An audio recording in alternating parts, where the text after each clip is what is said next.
What's up, guys? Welcome to Superwise. I'm John, and 2021 has come to an end, and it's been a great year for comic book content in general, comic book movies, comic book TV shows. We really are living in the golden age of comic book content. I mean, it's awesome. So I thought a great way to wrap up 2021 was to rank all 7 of the superhero movies we got this year. We got a few Marvels, couple of DCs. Thought it'd be fun to rank. You might be surprised where I put all this stuff. So let's get started. There will be spoilers, so beware. And in 7th place, we have Marvel Studios' Eternals. Now, this is a movie that I really like. You know, the Rotten Tomatoes score was at an all-time low for any MCU movie, and that just interested me even more. I was already looking forward to seeing this movie, but that just hyped me up even more. And when I walked out of the theater, I said to myself, well, the critics are wrong. I mean, all film is subjective, but this film is not a 40%. This film is good, it's solid, it's not great, but it's good. So yeah, I really like this movie. Chloe Zhao is a fantastic director, and she does a great job here. This movie is one of the best looking comic book movies of all time. It's visually stunning. There are some beautiful shots in this film. For the most part, the humor is funny and works, especially with the character of Kingo, played by Kumail Nanjiani. He does a very good job playing the comedic relief, interacting with like Druig. The comedy mostly is funny. The action, for the most part, is engaging, but the movie has some massive issues. I mean, some massive plot holes and storytelling issues. Like, the cast is diverse, and that's all great to see, but it makes no sense in canon. Why would Erisham create all these different races and stuff like that? Why would he create a deaf superhero? Why would he create a child when you can have her at peak physical condition as an adult? It doesn't make any sense. Some of the characters, you just got just very surface level exploration for them. I mean, I love seeing Phastos and his family. That was a great part of the film.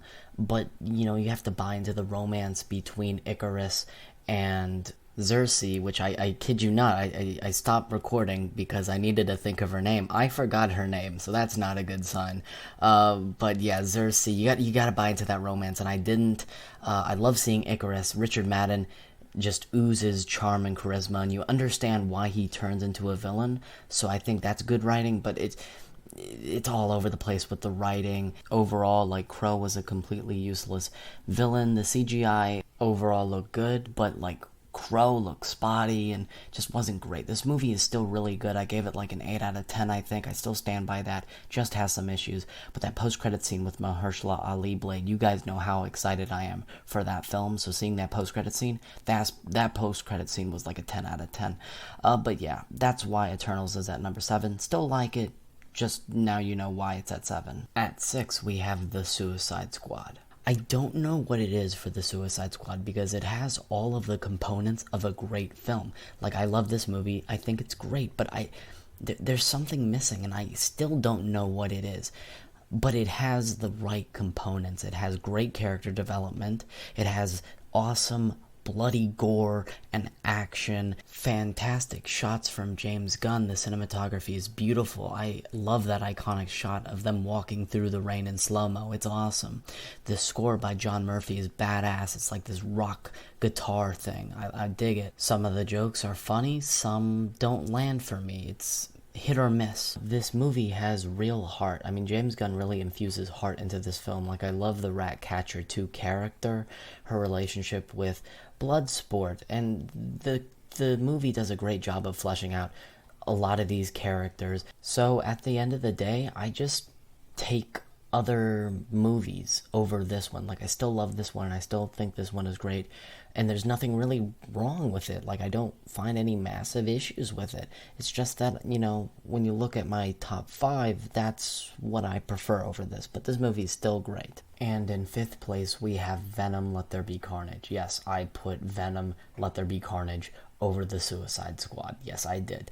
I recently rewatched this movie, and it's just such a blast. I absolutely love it. It is just so much damn fun. Yes, it is stupid, but it is like dumb fun, and it is just so hilariously goofy and over the top. I dig it. The movie just has genuinely hilarious moments to me, whereas the Suicide Squad, some jokes hit, some didn't. With Venom, Let There Be Carnage, the majority, like almost all of them, land because they're just so funny to me. The bromance between Eddie Brock and Venom is amazing. They have such an amazing rivalry and friendship and banter. I love it all. It's really funny. The apartment fight, for example, is so silly but so much fun. Venom just has such a humorous and great fun presence. I just love every bit of dialogue with Venom. The CGI overall is good, especially with Venom. I mean, he's like comic book perfection. He looks perfect. Carnage, his design, very dope. There are some scenes, especially in that prison breakout scene, where the CGI is spotty, but besides that, overall, it's good. Woody Harrelson is great in the role. He is just so goofy and unhinged. He plays the role very well. But even though I love this movie, it definitely has flaws. First off, listen, if you're gonna do Carnage, do him right. He's very much an R-rated character in the comics, and if you're gonna do him in PG-13 fashion, you gotta try and push the envelope with the rating. I mean, it's pretty crazy how in Phase 4 of Marvel Studios, we've gotten more blood than Carnage in this film. There's something off about that. Carnage is supposed to slash people and you see the blood. There's no blood here. You know, he throws people against walls and it's just nothing. It's just, you know, it's underwhelming, you know. I wanted to see the kills, the brutal kills. This movie really would have benefited from an R rating, and I know it's trying to fit with the tone of the MCU, but it's like, you took Venom out of No Way Home. Like, he's back in this universe. What was the point of making him an MCU-y tone if you're just gonna take him out of the MCU? Like, I don't know. I still dig this tone, this Lethal Protector 80s comedy buddy cop thing. I love it. I really do love it. But the decision making in this Venomverse, some of it is questionable, and I wish I would have seen more blood. Why did you kill off Carnage? He's iconic. That was a dumb mistake, and I still really love this movie, but you gotta point out the issues. Plus, in the MCU, No Way Home's post-credit scene, it's making it seem like we're getting a whole new Venom, you know, new Eddie Brock, darker tone, so we're getting the best of both worlds, the more goofy Venom and the darker Venom, what I assume will be a darker Venom in the MCU. We'll see. But, you know, I love this movie, really do. In fourth place, we have Black Widow. Now, this was a movie that I initially wasn't excited or even really interested in, because Avengers Endgame was so epic that for a short period of time I was kind of burnt out. I was like, wow, the MCU felt like it ended with Endgame. Then we got Disney Investor Day, and that hyped me up again. That got me back on the Marvel train. But with Black Widow, it seemed generic. The action looked generic. Yelena looked like the typical side character, jokey, quippy, annoying sidekick. Black Widow was dead. Why do we need to see her origin story? I was in that mindset. And then I walked out of the movie loving it. This movie is like a 9 out of 10. I've rewatched it maybe like 5 or 6 times. I love this movie. It's for sure in my top 10 favorite MCU movies. Originally, I said Eternals barely got into my top 10. After doing this ranking, yeah, Eternals is not in my top 10. Black Widow for sure is. Yelena Belova, definitely the standout. I love Florence Pugh. She is one of, if not my favorite actress. She's amazing, and she's so likable and charismatic. She has great comedic timing, but her character is just so well written. I love that scene where she's at the dinner table and she's talking about her family, how it was real to her, but in reality it was just like a fake setup. Like, it's fantastic writing. She's awesome. I love Yelena. She's like one of my favorite MCU characters ever, which is pretty ironic and funny, seeing how I hated her in the marketing. But I love American Pie, how that was utilized with Red Guardian and Yelena. The supporting cast, David Harbour and Rachel Weisz. I love Rachel Weisz, and they were both great in this film. The comedy, for the most part, works. The action is very engaging, and Natasha Romanoff, Scarlett Johansson, great as Natasha Romanoff, and this was an awesome way for a send-off. Exploring her past, setting up the new Black Widow, Yelena Belova. And while I love this movie and the whole family aspect, the only thing that I really have a major issue with is Taskmaster. I think for the story it works, but still I'm not happy with Taskmaster. One of the coolest Marvel villains, and sort of just a henchman here. It's just, oh man. You know, the action scenes are cool with Taskmaster. I just wish we would have gotten more, and I wish we would have fleshed out Taskmaster even more. I don't particularly love how they handled Taskmaster. Hashtag not my Taskmaster. But everything else I love. And in third place, we have Zack Snyder's Justice League. Now, you guys know I'm a huge Snyder fan. I adore Man of Steel, really like BVS. I love Watchmen, and this movie did not disappoint at all. This movie is an incredible achievement in just cinema. This is unprecedented. Nothing like this has happened in the history of film. It's incredible, and I was not disappointed with this movie at all. After seeing this cut, I mean, the Justice League 2017 version should be buried and burned and thrown away. It is made even worse. It is garbage. This movie is great. I never get bored during the 4 hours. It's just such an interesting, engaging film. It is visually beautiful. The CGI is very good. I love the look of Darkseid and Steppenwolf. Very detailed. I love the character development that we actually get in this movie that we didn't get in Justice League. Cyborg is the heart of this film, and you know, Ray Fisher did a very good job in the role, and seeing that father-son dynamic, that tension, it was great development. Ezra Miller's Flash gets more to do. I like him in this movie. He's quirky, but I love the ending where he's running through the Speed Force. One of my favorite scenes in any comic book movie. It is, wow, it is amazing. I love seeing the team dynamic, each character interacting with each other, Flash and Aquaman, Batman and Wonder Woman. It's just, I love seeing them in the heat of battle, working off each other, and just those little quiet conversations when they're not in battle.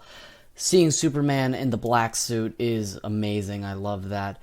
My small little gripe is that the suit change is never explained in the film. That's a huge moment where he chooses the black and silver over the red and blue. We never get that explanation. But regardless, it looks, that suit, man, so dope. And the nightmare sequence, it does feel tacked on, like it didn't need to be there at all, but I personally enjoyed it. Jared Leto's Joker, Jared Leto's such a great actor. Why is he acting like Jim Carrey? He had a second chance and he just acted like Jim Carrey again. But he's better in this movie, if that's anything. Loved seeing Martian Manhunter. Yes, the scene with him acting as Martha with Lois Lane and they're talking kind of ruined with that Martian Manhunter reveal. I still think it was cool, but yeah, kind of ruined because it's no longer Clark's mother who was sharing that message to Lois. It was Martian Manhunter. But regardless, I loved having him here in this film, in live action, and I love the action. I love this movie. And listen, if this is the end of the SnyderVerse, then what a fantastic end. Us fans got what we wanted, the true cut, and it was amazing. And I've moved on. I'm so excited for the Batman and Blue Beetle and Black Adam. You know, Snyder is not God. He does not own the comic book genre. We have to be open to other interpretations and see different visions. You know, I'm so excited and lucky to be living in this time period, the golden age of comic book movies and adaptations, where we get all these different visions and interpretations, but these cultists don't want to move on, and it's unfortunate because it's making me as a casual Snyder fan look terrible. But I've made a whole video about this whole Snyderverse situation regarding the fan base. You can go check it out now. But listen, it was a great film. And if the Snyderverse continues, that's hype, because I would love to see a Nightmare film. But if it doesn't, hey, we got this film, and that I'm grateful. And in second place is Shang-Chi and the Legend of the Ten Rings. Yeah, I love this movie. I just love the mystical, cultural side of this MCU that we haven't really seen before. It's just a visual spectacle. I love the visuals. The CGI, for the most part, is very good.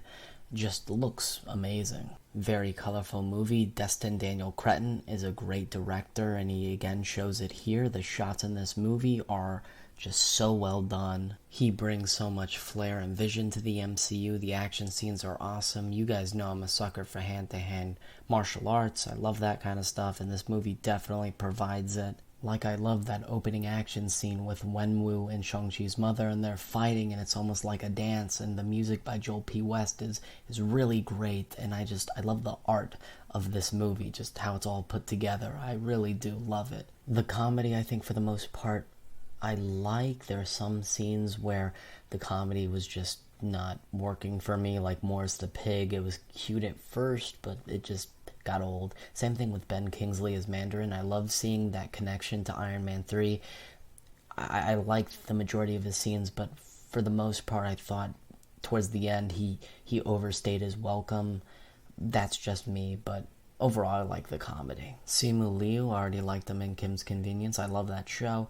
And he does a good job as Shang-Chi. And Wenwu, man, Tony Leung, that man is the man. He is such a phenomenal actor. He's one of the best MCU villains for sure. You understand why he's vengeful, why he's angry. Tony Leung just really shows his emotion and his subtlety in certain scenes where he's just plainly looking at something, but you can see underneath him. I mean, he's phenomenal. I love that scene where, Wenwu dies, and Wenwu is just staring at Shang-Chi as his life force is being taken out of him. You can see the disappointment. You can see him giving the rings to Shang-Chi, saying, I'm sorry in a way. It's fantastic. I love seeing Abomination after all these years as an Incredible Hulk fan. This movie I love. Definitely one of the best comic book movies. Definitely in my top 10 MCU films of all time. It's great. But in first place, of course, it's gotta be Spider-Man No Way Home. Not only is it the best superhero movie of this year, but it's one of the best comic book movies ever made. It's truly just spectacular. It's amazing. They brought back the villains in such respect, and they also expanded the villains' arcs. They went more into Green Goblin's DID, which I really appreciated. I thought that was awesome. And while the multiverse is a huge thing in this film, it's still a Tom Holland Spider-Man story. He faces some serious consequences that are going to define him into that definitive Spider-Man we all know and love. His Aunt May dies, and she's the Uncle Ben of this universe. I thought that was genius. He sacrifices everything in the end. He's truly alone in this world, and it's heartbreaking, but it's such good writing to get him to where he needs to be, where now he's a man. I mean, I absolutely cannot wait to see his next trilogy, to see where he goes. That ending No Way Home suit is my favorite live-action Spider-Man suit of all time. It's literal perfection. And we also get that added perk of Tobey Maguire and Andrew Garfield being back. It's unreal. I still can't believe it because it's just this incredible moment that I didn't think I would see so soon, but it's here and it was amazing. My theater lost their minds when they showed up. I was screaming at the top of my lungs. It was amazing. And their chemistry together was also amazing. It was so much fun. And I love how Tobey and Andrew actually furthered Tom Holland to being more of that definitive Spider-Man. They're helping him on his journey to know what it means to be Spider-Man. I love that. That's genius. I love this movie. This movie is great. The action's engaging. CGI is very good. The acting overall is pretty great. I mean, Willem Dafoe, incredible. Tobey and Andrew, they didn't phone it in. They gave it their all. They slipped back into their old selves. I loved it. Really loving Zendaya's MJ and that whole relationship, and that makes it even more tragic at the end. And, this movie has issues. It's not perfect. I made a whole video about the issues, so don't want to dive too deep into it, but some of how the villains were treated, I didn't really like. A couple of them were wasted, and Ned with the sling ring. Doctor Strange had this whole intense training learning how to use it, and Ned just knows how to use it. Sort of weird. But those are my small issues. Overall, the movie is just spectacular. What an unforgettable experience. It made like $1 billion in 11 days. I mean, that's fantastic. First movie during a pandemic to do so. So this movie deserves all the success. It's just an achievement of the highest order. It's incredible. I've always loved Tom Holland's Spider-Man. I think he nails the portrayal. And now the writing is in the place it needs to be. Like, I'm more okay with the Stark Tech phase because it's been a journey this whole time. And I just can't wait to see him evolve and grow even more. He's in the best position. he's ever been in, and I love it. So that's my ranking. I'm pretty happy with it. I think I have my definitive ranking for this year. I like where I put everything. But let me know your thoughts in the comments down below. What's your ranking of all 7 comic book movies? If you have them, leave them below. I'm very curious to see where you guys rank things. So thanks for watching. That's been my ranking. 2021 has been an awesome year for comic book movies, and 2022 is going to be absolutely insane. The slate that we have for shows and movies is absolutely insane, and it's exciting. So let me know your thoughts in the comments down below. Please remember to like, share, comment, and subscribe. That will be all for me. And remember my catchphrase, guys. Stay super wise.